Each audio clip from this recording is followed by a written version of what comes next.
कल्चरची ही जी जागा आहे ही जगत असल्या स्तरावर जाऊन पोहोचू शकते जे जगातली सगळ्यात Mumbai is the modern city आणि त्यातली जगातली जास्तीत जास्त मॉडर्न प्लेस जो काही असू शकतो इन फ्युचर मला असं वाटतं दॅट इज फिल्म सिटी.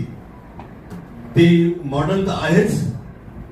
फार फार वर्ष झाले आम्ही जी मुंबई बघायचो ती सुरुवात